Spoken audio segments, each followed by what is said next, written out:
And the word for that is haplography. Haplography is a real word. You can look it up. And that's often done as you skip a line, unintentionally, of course.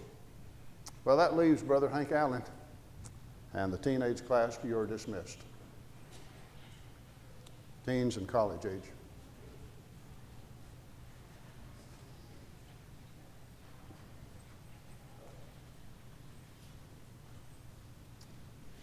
So I said a while ago that there was a zillion that were in that younger class. I guess that got me distracted and I skipped a line. It kind of reminds me of a reading the other day about a man that was reading the news to his wife and said, "Honey, it says here in the paper that that there were some.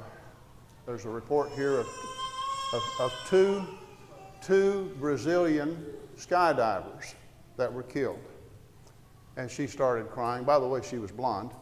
And she started crying, and she was just crying uncontrollably.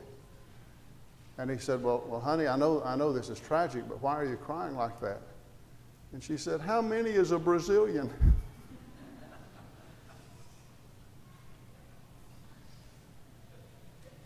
Now, I noticed everybody laughed except the blondes.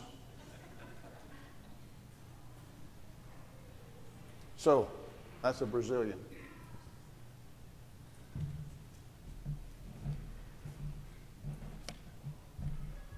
Shay, while you're there, close the door, please.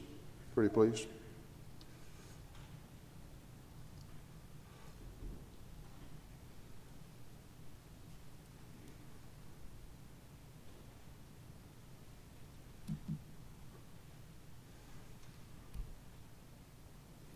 I'll tell you what, it would not be out of order to thank Linda for helping me this morning. I don't mean just me, I mean you as well. I've already thanked her. I've had to be in Birmingham this morning and barely got back in time.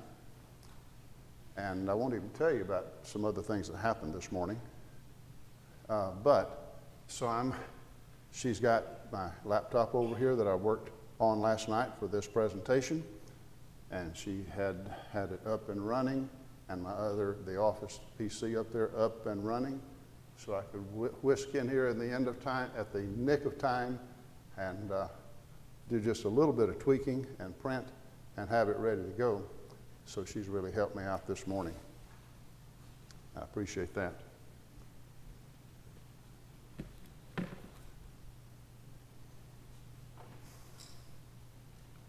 So, wisdom from the Proverbs. We're gaining wisdom today. Some of you are joining us today for the first time. As we have said, I think each morning that we're using a class format for the morning services here. All the classes study the same subject in terms of gems from the Proverbs, gaining wisdom. That's their topic, and it'll be discussed age appropriately, of course, in the various classes. And so I'm following that as well. And also the Bible example, of course, the one gaining wisdom is Solomon. And you will see that we're going to try to reserve a little time for him and his wisdom there. Some things we'll say about him. Also, several have asked for copies of the PowerPoint slides that I'm using, and I will be glad to supply these copies of what I'm presenting up here, because I know you can't always write everything down, and sometimes we have to move quickly just to stay within the constraints of time. So, when it comes to gaining wisdom, what we're going to do is to group some proverbs by subject matter. And I'll tell you the thing that is so foundational. And here at Hanceville on Sunday mornings, we're studying the Proverbs, so we've said this a number of times.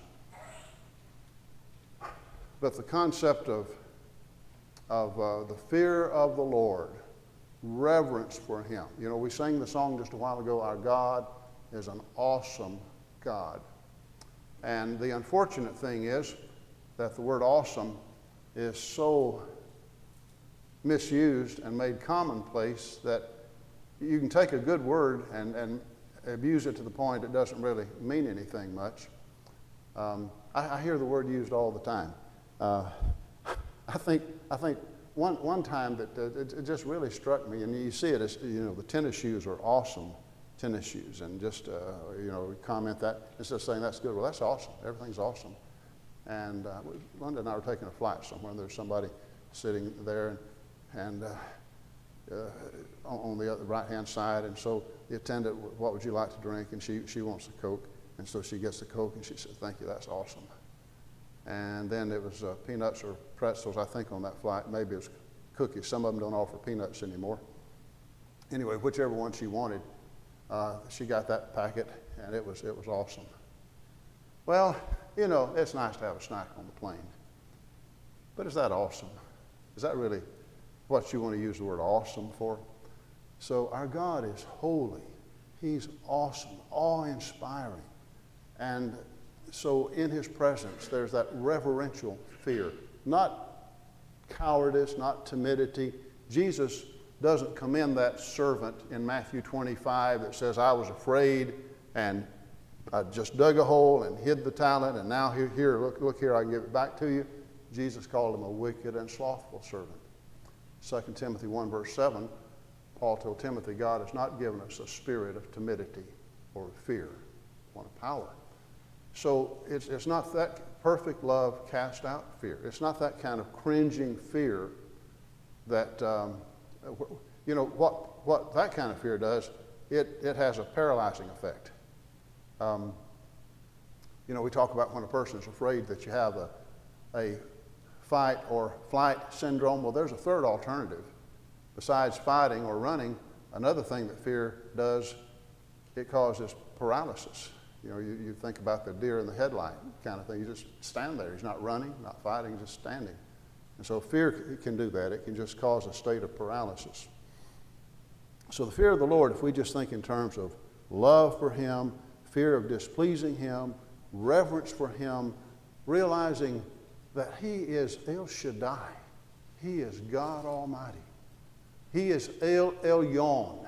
He is God Most High. He is Yahweh, the eternally existent one that ever lives on behalf of his people to redeem them, to keep his covenant with them forever. And all the qualities he has.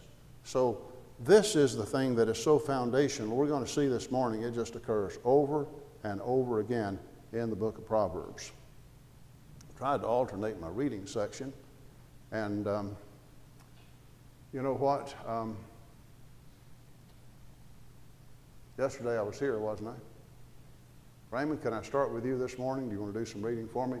The first passage is right in the beginning of the book. You remember, I guess on our first day of study, I said that if not the first day, at some point in our study this week, I said that what Solomon does is to state the purpose of his book with a series of infinitives. And that's what you have in verses 2 through 6, a series of infinitives that tell us what is the purpose. And then you have this statement in verse 7, which is still in the introduction. Raymond, what does it say? The fear of the Lord is the beginning of knowledge, but fools despise wisdom and instruction. And so that sort of sets the pace for the rest of the book. When you get to the end of the book and you're talking about the worthy woman, one of the key phrases there is that she that fears the Lord, she shall be praised. And all that other that's listed, she looks well to the ways of her household, she gets up early, her light doesn't go out at night, she clothes her family, and all these things that she does is not just because, well, that's nice to do. She that fears the Lord, she shall be praised. So because she fears the Lord, she wants to do right by her family. And so that's just foundational to everything. So if you don't have the right view of God, and if you don't reverence him, it really undermines everything else. You don't have a foundation to build anything on substantially. It's just missing. So that's the beginning. It's the beginning of knowledge. But fools despise wisdom and instruction. So as I say, this verse kind of sets the pace for all the Proverbs, because you're going to have that kind of contrast. Here's someone that fears the Lord. He's wise.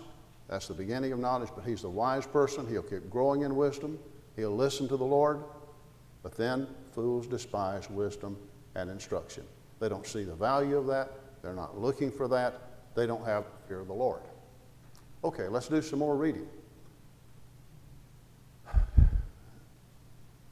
By the way, again, those in the class on Sunday mornings have heard me say this, but for the rest of you, let me say, Proverbs divides itself as a book into two parts. The first 9 chapters are really discourses on wisdom.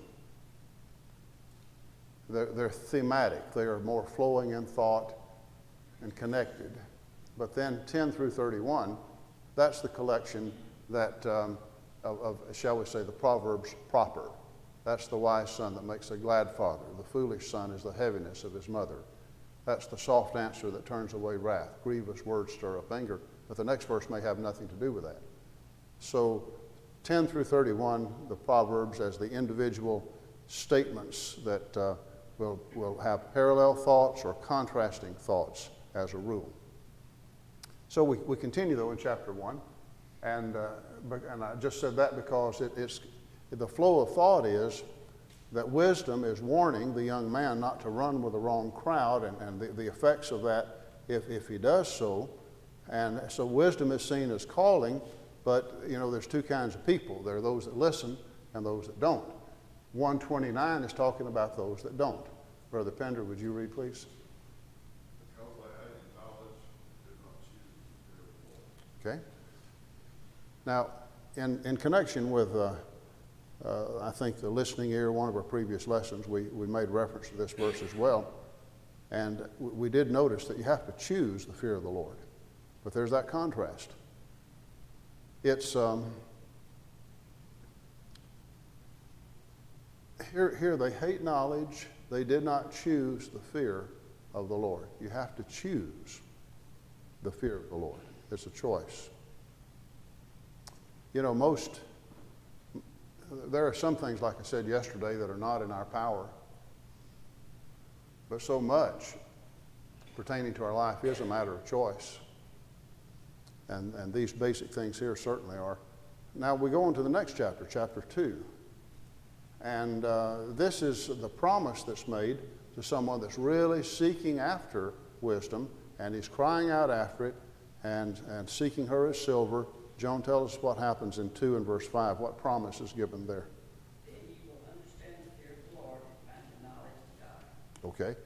But, you know, oftentimes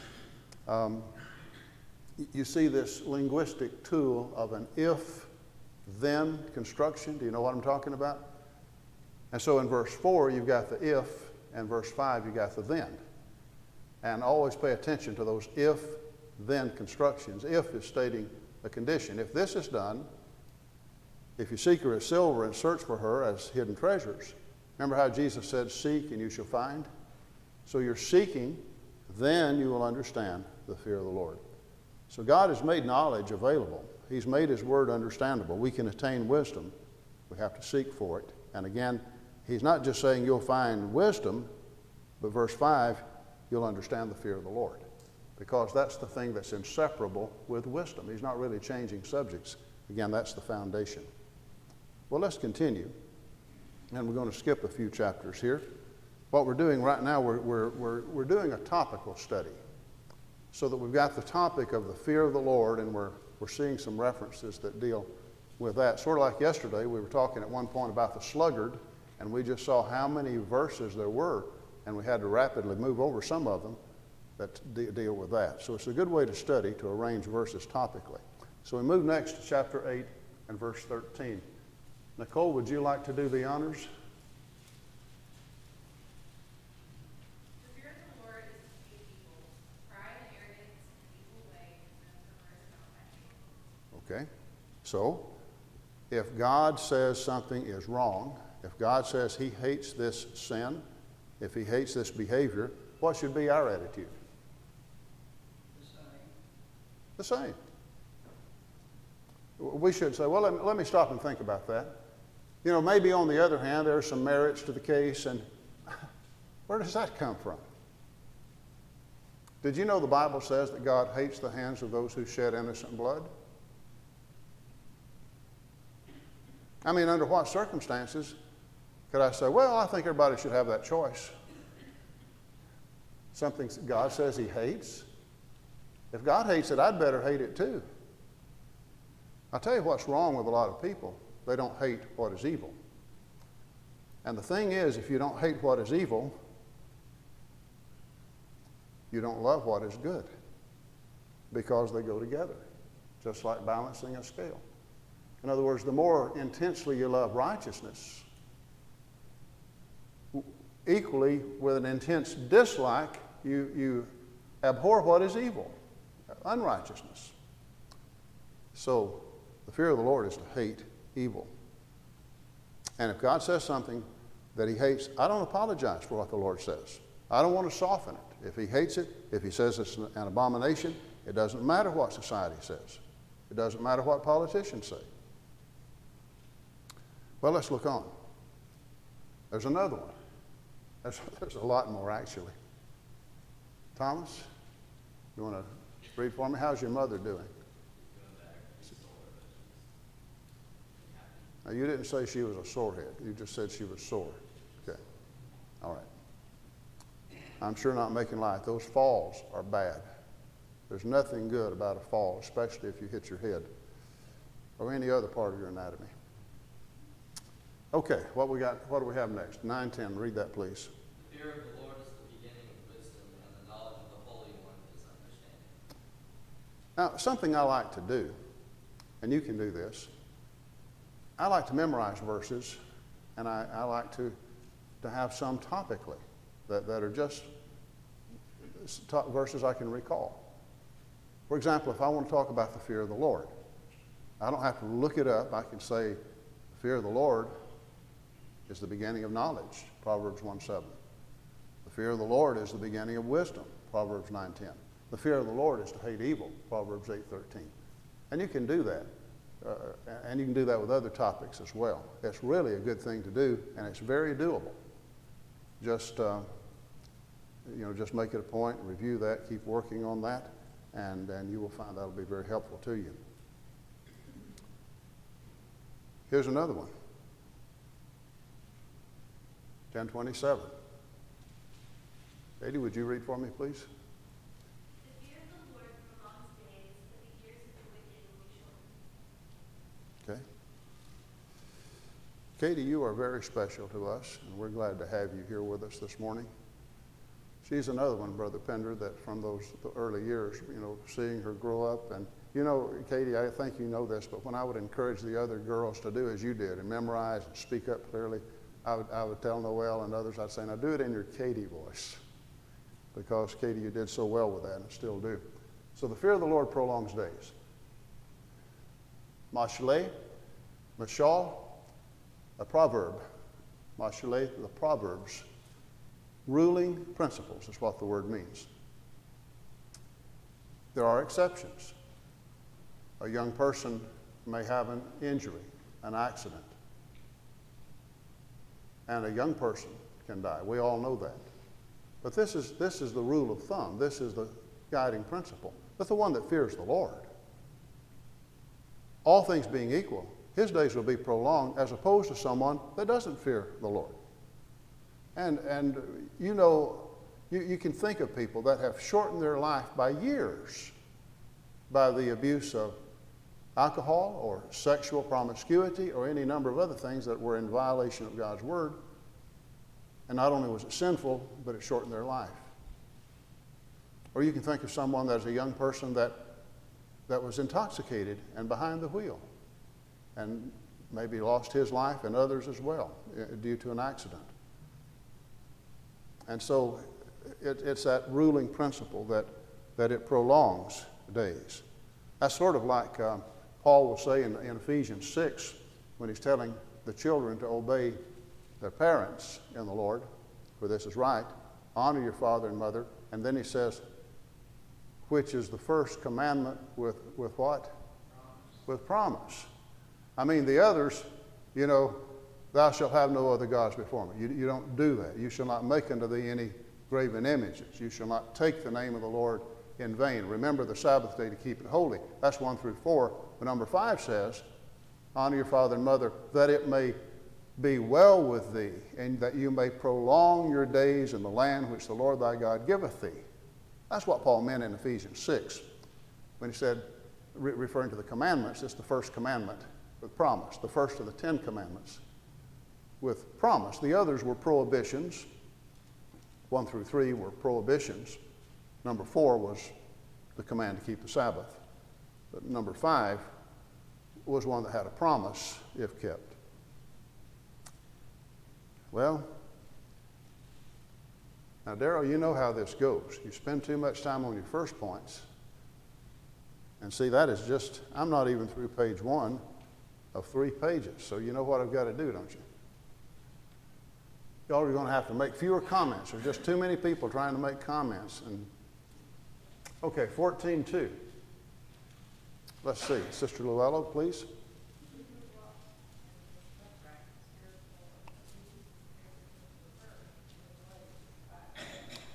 This word walk is used often in the Bible metaphorically just to mean your way of life. That's your walk. And likewise the word ways. The word ways means road, roadway. Either way, it's the path you take. And so it's your behavior, your conduct is the point. So the one that walks in uprightness, he fears the Lord. He's walking in the light. The other one is walking in a different path because he's perverse, but it goes back to the fact he doesn't fear the Lord. Still in chapter 14, there are 3 verses in 14. We're talking about memorization. If I were you, I'd want to memorize chapter 14, verse 1. And if I had a little girl, I would have her commit that to memory. And if I had a boy, I'd have him commit it to memory because I'd say this is the kind of person, the first part of the passage at least, that you want to look to. The wise woman builds her house, but the foolish woman tears it down, and the New American Standard says, with her own hands. Other translations say with her hands. So that's a good one on the home. But anyway, 14:2, and then there's 2 more, 14:26, and we'll just take them both at the same time, as well as 14:27. And Nancy, would you please read both of these for us? In the fear of Jehovah is strong confidence, and his children shall have a place of refuge. The fear of Jehovah is a fountain of life, that one may depart from the snares of death. Okay, verse 26 would be an example of 2 parallel statements. To have strong confidence and to have a place of refuge. Both of those are similar ideas. The place of refuge, here's the place of safety. Here's the place where you know that you're in the right spot. This is where God, you have his assurance and his protection. Refuge. Strong confidence. What does that grow out of? Fear of the Lord. And 27, it's a fountain of life. But then the contrast is to turn one away from the snares of death. There are all kinds of snares. There's all kinds of evil. I tell you a good passage to bear in mind is 2 Corinthians 2, verse 11, that no advantage be gained over you by Satan, for we're not ignorant of his devices. Satan has many devices. In 1 Peter 5 and verse 8, be sober, be vigilant. Your adversary, the devil, walks about as a roaring lion, seeking whom he may devour. So he has many devices, and he's looking for opportunities. He wants to snare us. He wants to trip us up. You know, you set a snare. Someone might set a, I guess you don't hear this as much anymore, but in the pioneer days, you'd hear somebody setting a snare to catch rabbits or pheasant or something to eat. But the idea is it's entrapment. And so Satan wants to entrap us. Well, let's proceed, because this is just my first point, is the fear of the Lord when we're talking about gaining wisdom. But since the fear of the Lord is the beginning of wisdom, how can you talk about gaining wisdom without talking about the fear of the Lord? So a lot of passages, accordingly, deal with this. And by the way, I'm taking these in order. Shay, would you do the honors of 1526, please? Also the wind in our abominations Are we on the right verse there, Shay? Did I've got the wrong verse up there. Yeah, that's a typo. Sorry about that. I got the right verse, but I hit the 2 instead of the 1 that first time. I apologize for that. Let's look at verse 16. Thank you, Darrell. That 16 is the verse I meant, not 26.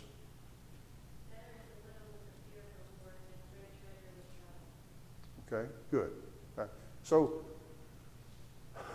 you may not have as much monetarily. Somebody else may have millions of dollars, and there's just turmoil, there's just tension. Family members hate each other, and all of that.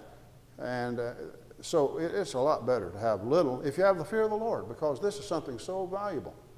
So if you have little compared to others, that's better than having more without the fear of the Lord. And the New Living Translation, I have that on the screen. It says, better to have little with fear of the Lord than to have great treasure and inner turmoil.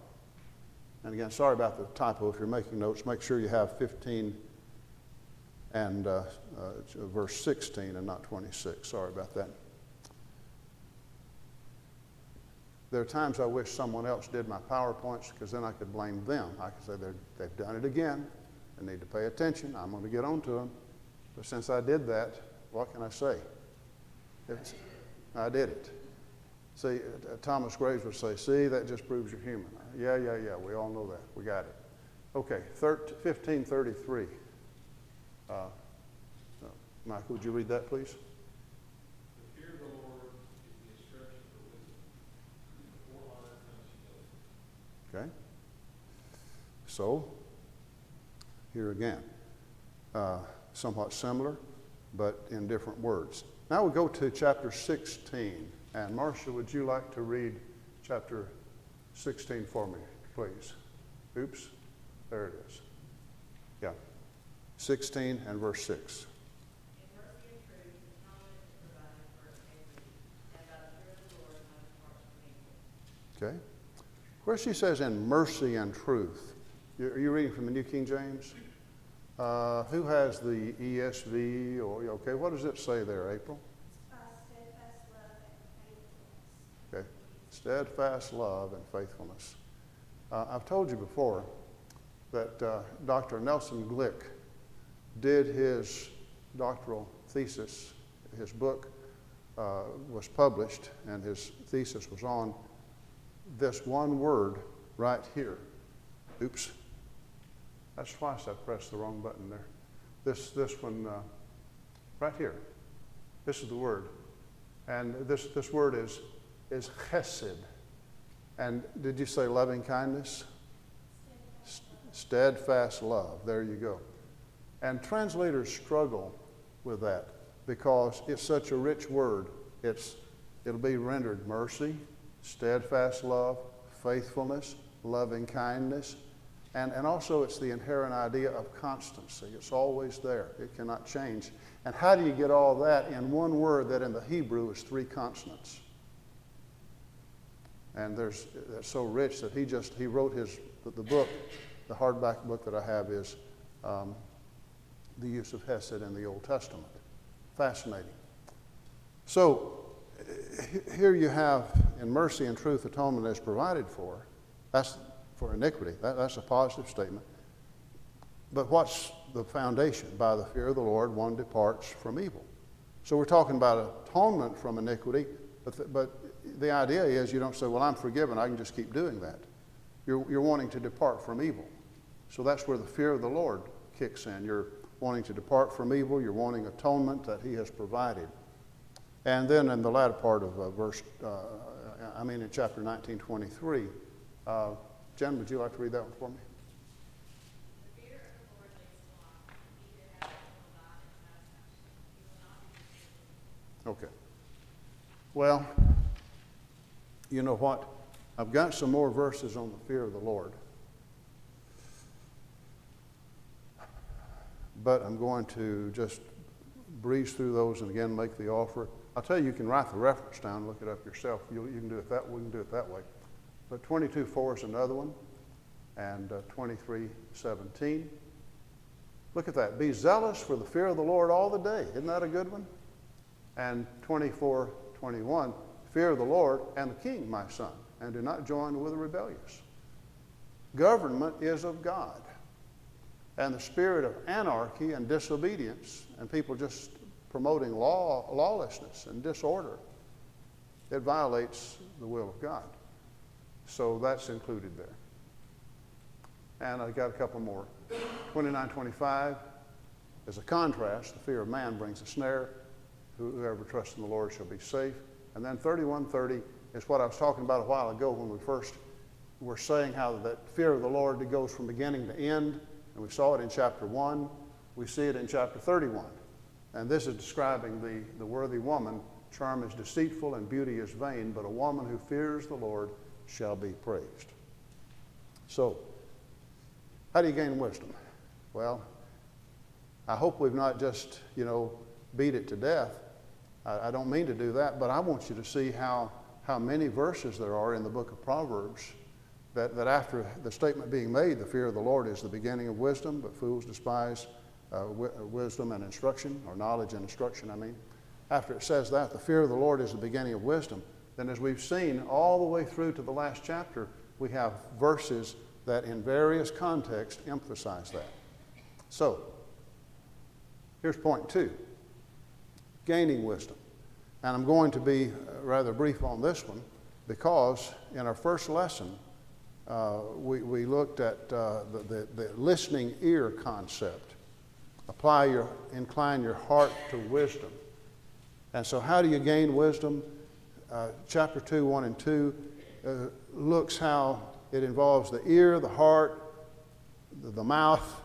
You're inclining your ear, you're applying your heart, you're crying out for discernment, lift up your voice for understanding, seeking her as gold, and that really would take you down to 2 verses 1 through 4.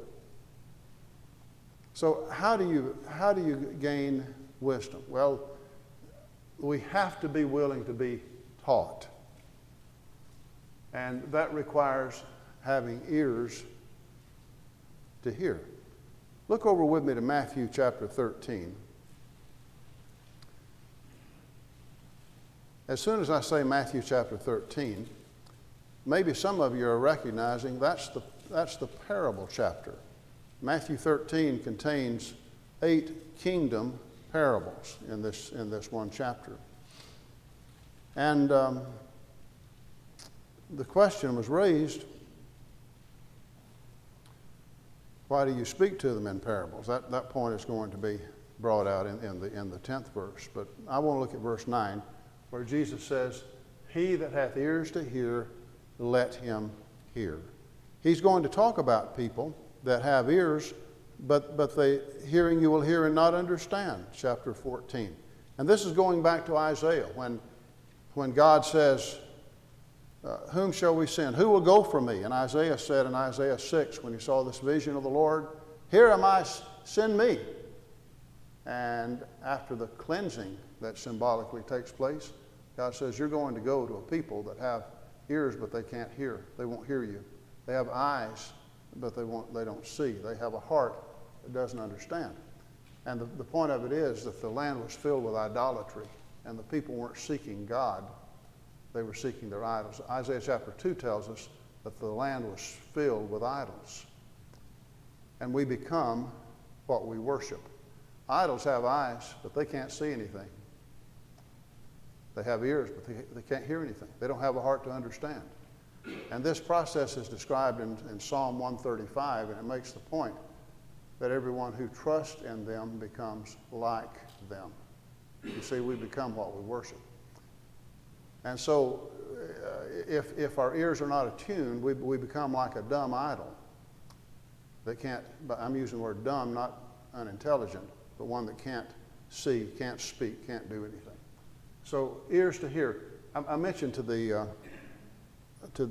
young people a while ago that in the 7 letters to the churches in Revelation 2 and 3, that each one of them concludes with the exhortation, he who has an ear, let him hear what the Spirit says to the churches. I made the point that it's using the linear tense of present active indicative, meaning that the idea is, he that has ears, let him keep on listening.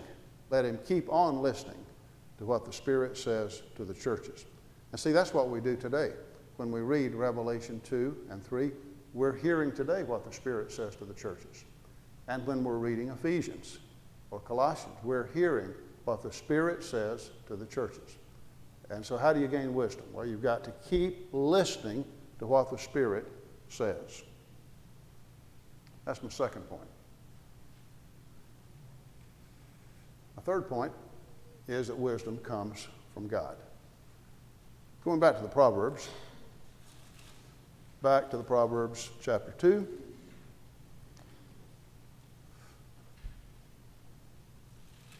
And we'll look at verses 6 through 9.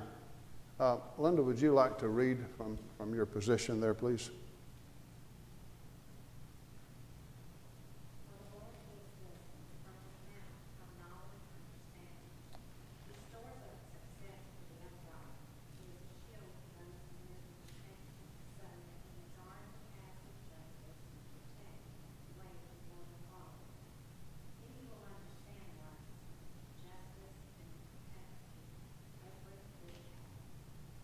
Okay. So we start out in verse 6, the Lord gives wisdom. From his mouth come knowledge and understanding. So he gives the wisdom. So, by the way, Linda's sitting in the back and Nancy's sitting on this side kind of for the same reason. Linda ordinarily sits up here, but viewing the PowerPoint kind of hurts her. And also the position of the lights right where she is up here, when I use the PowerPoint, kind of hurts her back and neck. And I wasn't going to, what reminded me of that is that Nancy is sitting over here. She usually sits right here. But here's what she told me yesterday. She said, the reason that I'm sitting over here is because you're a pain in the neck. She said, when I sit over here and keep turning to look at you in the PowerPoint, it hurts my neck. So she said, you're a pain in the neck. Boy, that really hurt my feelings too. I can hardly continue for that. But anyway, I'll try. So if anyone lacks wisdom, let him ask of God, who giveth to all liberally and upbraideth not. I like that part about giveth to all liberally and upbraideth not. You know, the upbraiding part is, you know, when your kid asks you for some money and you say, well, here, but I'll tell you what, you don't know the value of $1. You kids are breaking me up. I mean, do you know how long it took me to earn that? And well, now those lessons need to be taught. Kids do need to learn the value of money. But I'm just saying, well, you understand sometimes if there is a gift given, there can be a lot of advice with it. And this is saying that the Lord gives liberally his gift of wisdom and upbraideth not. He wants you to have this. But let every man be swift to hear, slow to speak, slow to wrath. You know, we should be swift to hear in the sense of being good listeners, but above all, we should be swift to hear the Word of God. That's in verse 19. Verse 17, every good gift and every perfect gift is from above and comes down from the Father of lights, with whom there's no variation, neither or shadow of turning. That's what I was talking about a while ago about the constancy and the word chesed. With God, there's no variation or shadow of turning. In Malachi 4, or is it chapter 3, he made the statement, I, the Lord, change not. Therefore you, O sons of Jacob, are not consumed. Chapter 3 and verse 6 in Malachi. So okay. Now there's another, here we go.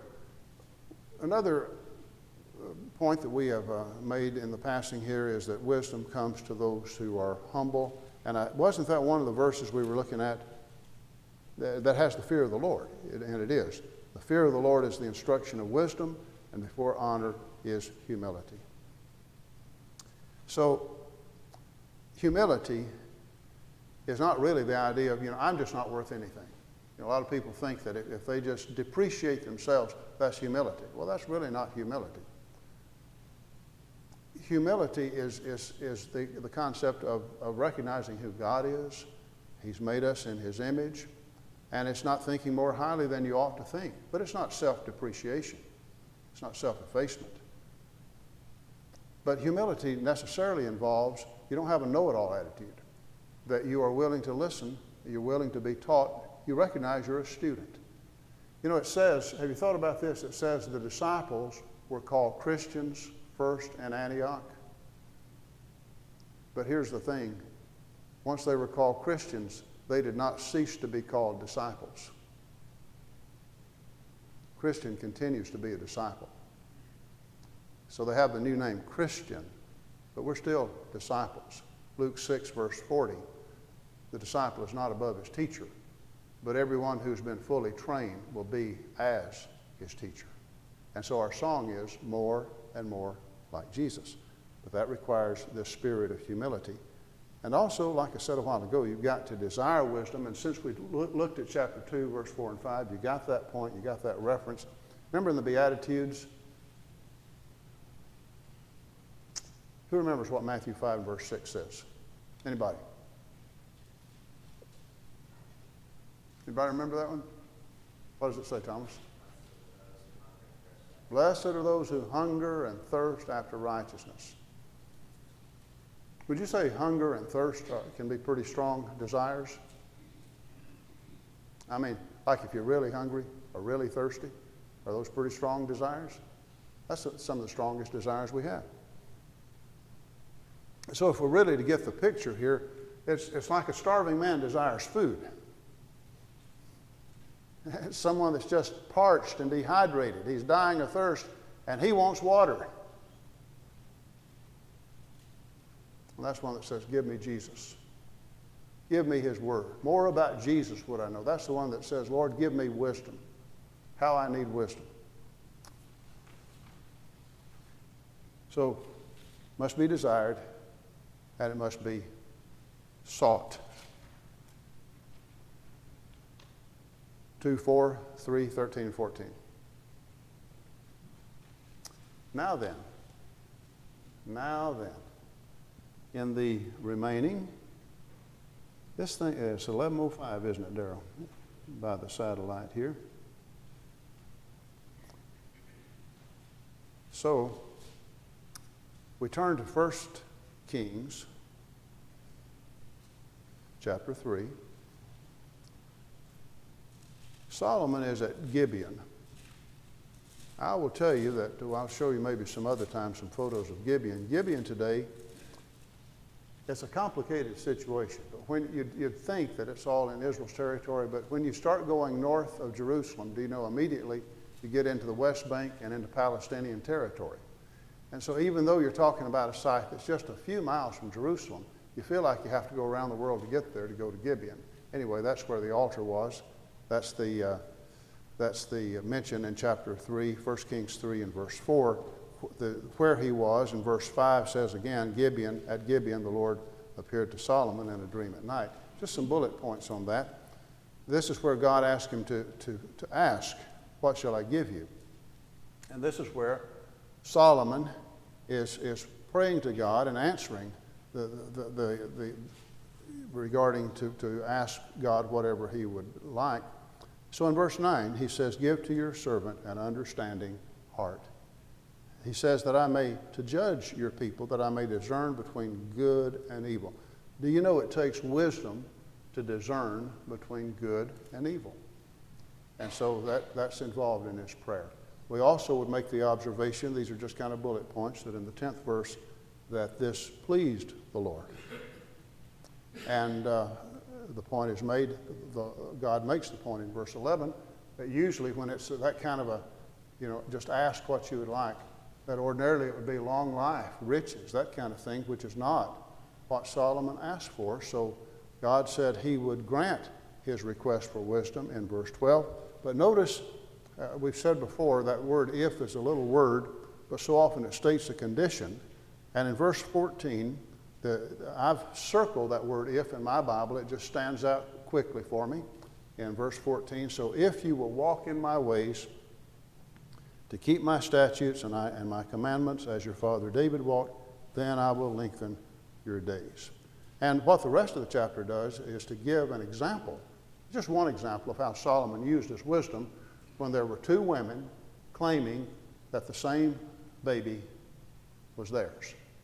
And so this is just one example of how Solomon was quickly able to discern who the true mother was. You know, when he said, we'll just divide it in half and give you each half of it. Well, that settled it. The woman that was the real mother would rather this other woman have it and the baby live, and whereas the other one was okay with that. So Solomon instantly saw who the true mother was.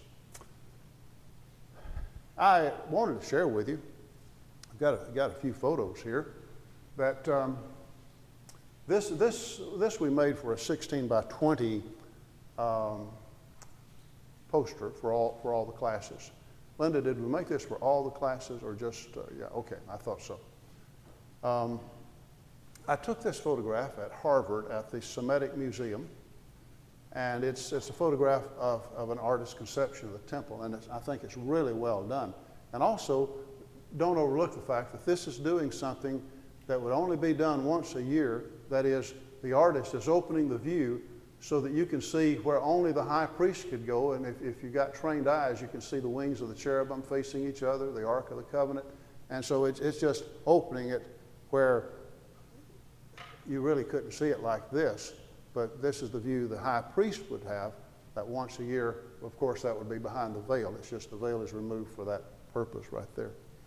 So Solomon spent 7 years building the temple, but you know, the Bible talks about the various fortress cities that Solomon made, and I just wanted to mention a couple of these. It mentioned, for example, the fortress city of well, down south we say Hazor. Actually, this is Hatzor, and this was a very important city, and it was on the Via Maris, the international highway. So he built and fortified this city, and here we are on the top of the Tell, and this is the Solomonic Gate right there. He used this for a blueprint. It has 6 chambers. It's a very powerful gate that he would use for his fortress city. That's the one at Hatzor. And here's an aerial shot I took of Gezer, and we come on down on ground level. And again, this would be, we're looking from the backside where the city is, but away from us, that's where you would enter. And again, this 6-chambered gate that was there. So I wanted to show you a couple of those. And Darrell, was my timing pretty good on that? Okay, so this says 11:10. So we'll thank you again. Some of you have been here every morning. And yes, sir. The tabernacle was. David had a tent where the ark was, made for the ark. It's a point in time where the Ark of the Covenant is still at Jerusalem, but the tabernacle is at Gibeon. That wasn't the way God wanted it, but for the short term, it was that way till Solomon built the temple in Jerusalem. Thank you, Bill. Good question and observation.